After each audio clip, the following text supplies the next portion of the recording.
Hi guys, today I want to talk about passing inside the guard. So for today, I'm going to have my partner go on their back. We're going to start inside the closed guard.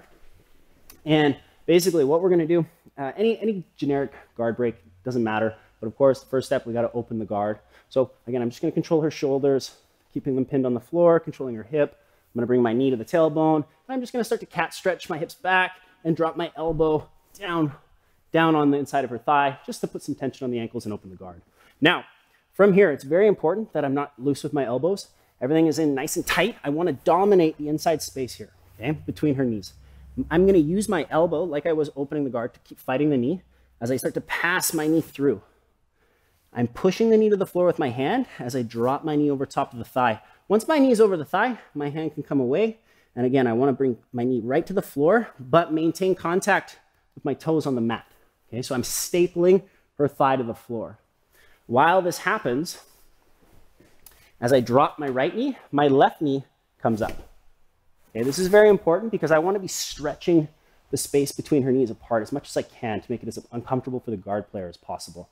And again, because I'm doing a good job at keeping my elbows in tight and on the inside, there's not going to be the problem of this knee shield. Okay, I have to make sure that I'm always fighting that leg with my elbow.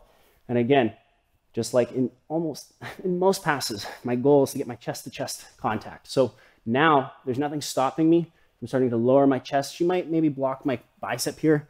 Block, not a big deal. We'll just circle our hand to the inside and reach for our crossface, and then shoot our hand through for our underhook. Now I'm chest-to-chest with her. I've got the legs split open. I'm in a great position to start passing. There's a variety of different passes that we could utilize to finish here. I'm just going to go over a couple of examples. The first one we're going to do is going to be the back step, the back step. And so what I'm going to do is I'm going to reach back to replace my hand, or my leg, sorry, with my hand. And now as I clear my left leg, my right leg stays on the, stapling her thigh to the floor so that she's not closing the guard on me until this leg is on the mat. Now I can clear and start to turn her hips away from me as I make my way back to my knees. And then I find my underhook. And from here, I'm just going to establish my side control positioning. One more time. So we're in the guard.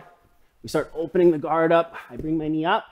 Immediately, I'm always fighting this knee to the floor, whether it be my hand to start or my leg to finish.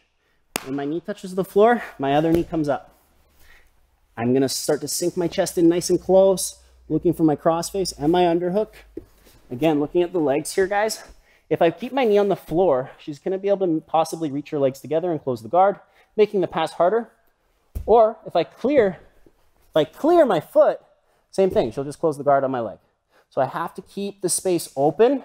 And now, just as another finishing example, we're going to talk about the windshield wiper, which is where my left foot is going to clear over the thigh as my right foot goes as well, like so.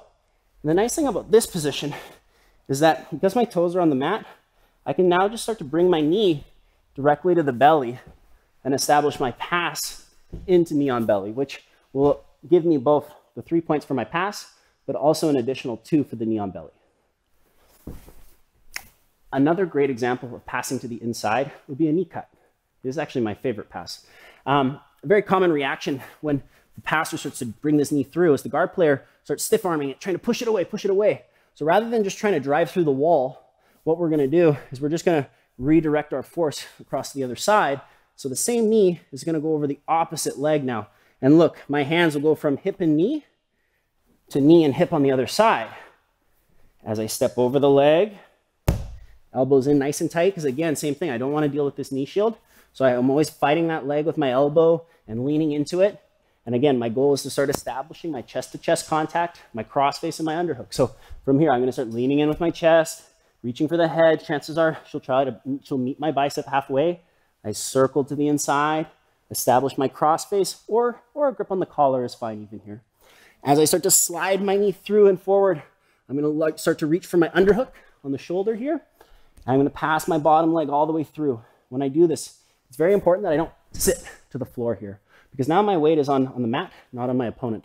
I want to, as I bring my knee through, keep the weight on her. So here, my feet are keeping my hip slightly elevated, in this situation, she's always going to be trying to recover the guard, right? And so that's why it's important that before I turn to my knees, if I turn here, the knee's going to come through. Before I turn to my knees, I want to walk my hips with short little steps to push her knees away from me. When her knees are facing away from me, it's going to be very hard for her to recover the guard. Now I know it's safe for me to turn to my knees, connect my hands, and establish my side control position.